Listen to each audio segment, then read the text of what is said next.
ನಮಸ್ತೆ ಕುಟುಂಬದವರೇ, HY ಕುಟುಂಬಕ್ಕೆ ಸ್ವಾಗತ. ಇವತ್ತಿನ ರೆಸಿಪಿ ಗೋಬಿ ಸಾಂಬಾರ್. ಬೇಕಾಗಿರುವ ಸಾಮಗ್ರಿಗಳು: ಕ್ಲೀನಾಗಿ ಬಿಸಿ ನೀರಿನಲ್ಲಿ ತೊಳ್ಕೊಂಡಿರುವ 1/4 kg ಗೋಬಿ ಮತ್ತು ಬೇಯಿಸಿಟ್ಕೊಂಡಿರುವ 100 ಗ್ರಾಮ್ ತೊಗರಿಬೇಳೆ, 4 ಟೊಮೊಟೊ, 2 ಈರುಳ್ಳಿ, ಕರಿಬೇವು ಸೊಪ್ಪು, ಹೆಸರು 2, ಸಾಸಿವೆ, ಹುರ್ಗಡ್ಲೆ, ಖಾರದ ಪುಡಿ, ಜೀರಿಗೆ, ಉಪ್ಪು, ಬೆಳ್ಳುಳ್ಳಿ, ಕೊತ್ತಂಬರಿ ಸೊಪ್ಪು, ಒಣ ಕೊಬ್ಬರಿ ಮತ್ತು ಎಣ್ಣೆ. ಒಂದು ಮಿಕ್ಸಿ ಜಾರಿಗೆ ಒಣ ಕೊಬ್ಬರಿ, ಖಾರದ ಪುಡಿ, ಜೀರಿಗೆ,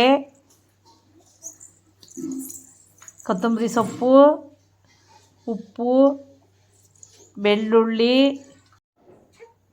ಹುರ್ಗಡ್ಲೆ ಮತ್ತು ಸ್ವಲ್ಪ ಹುಣಸೆಹಣ್ಣು ಹಾಕೊಂಡು ರುಬ್ಕೊಳ್ಳೋಣ ಬನ್ನಿ.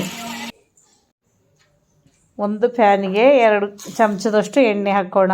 ಎಣ್ಣೆ ಕಾದಿದೆ ಅಂತ ನೋಡಿ ಆಮೇಲೆ ಗೋಬಿಯನ್ನು ಹಾಕೋಣ.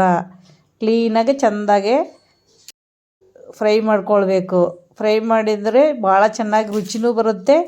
ಸಾರು ತಿನ್ನಬೇಕು ಅನ್ನಿಸ್ತತಿ. ಇನ್ನೂ ಸ್ವಲ್ಪ ಅನ್ನ ಹಾಕ್ಕೊಂಡು ಚೆನ್ನಾಗಿ ಫ್ರೈ ಮಾಡ್ಕೊಂಡು ಒಂದು ತಟ್ಟೆಯಲ್ಲಿ ಎತ್ತಿಟ್ಟು ಮತ್ತೊಂದು ಸ್ವಲ್ಪ ಬಾಣಲಿಗೆ ಎಣ್ಣೆ ಹಾಕ್ಕೊಂಡು ಕರಿಬೇವು ಸೊಪ್ಪು, ಈರುಳ್ಳಿ, ಟೊಮೊಟೊ ಹಾಕಿ ಚೆನ್ನಾಗಿ ಫ್ರೈ ಮಾಡಬೇಕು. ಫ್ರೈ ಮಾಡಿದ ಮೇಲೆ ಮತ್ತು ಸ್ವಲ್ಪ ಗೋಬಿ ಹುರಿದಿಟ್ಟಿರ್ತಾವಲ್ಲ ಅದು ಎತ್ತಿಟ್ಟಿದ್ದು ಅದು ಇದಕ್ಕೆ ಹಾಕ್ಕೊಂಡು ಚೆನ್ನಾಗಿ ಇನ್ನೊಂದು ಸ್ವಲ್ಪ ಒಗ್ಗರಣೆಯಲ್ಲಿ ಬಾಡಿಸ್ಬೇಕು.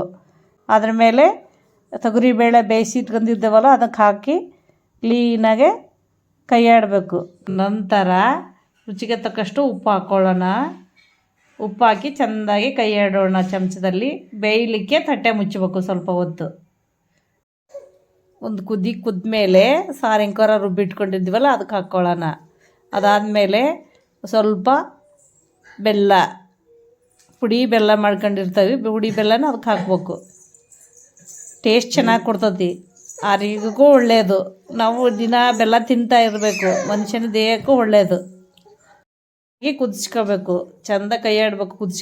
ಕೈ ಆಡ್ಕೊಂತ ಕುದಿಸ್ಬೇಕು. ಹಂಗಾದ್ರೆ ಚೆನ್ನಾಗಿ ಟೇಸ್ಟ್ ಬರ್ತತಿ. ಬಿಸಿ ಗೋಬಿ ಸಾಂಬಾರ್ ಸಿದ್ಧವಾಗಿದೆ. ಇದು ತುಂಬ ರುಚಿಯಾಗಿತ್ತು. ನಾವು ತಿಂದಿದ್ದೀವಿ. ನೀವು ಒಮ್ಮೆ ಒಂದ್ಸರಿ ಟ್ರೈ ಮಾಡಿ ನಿಮ್ಮ ಮನೆಯಲ್ಲಿ. ಈ ರೆಸಿಪಿ ಹೇಗೆ ಬಂದಿತ್ತು ಅಂತ ಕಮೆಂಟ್ ಬಾಕ್ಸಲ್ಲಿ ತಿಳಿಸಿ. ಹೀಗೆ ನಮ್ಮ ಚಾನಲ್ನ ನೋಡ್ತಾ ಇರ್ರಿ. ಸಪೋರ್ಟ್ ಮಾಡಿ, ಸಬ್ಸ್ಕ್ರೈಬ್ ಮಾಡಿ.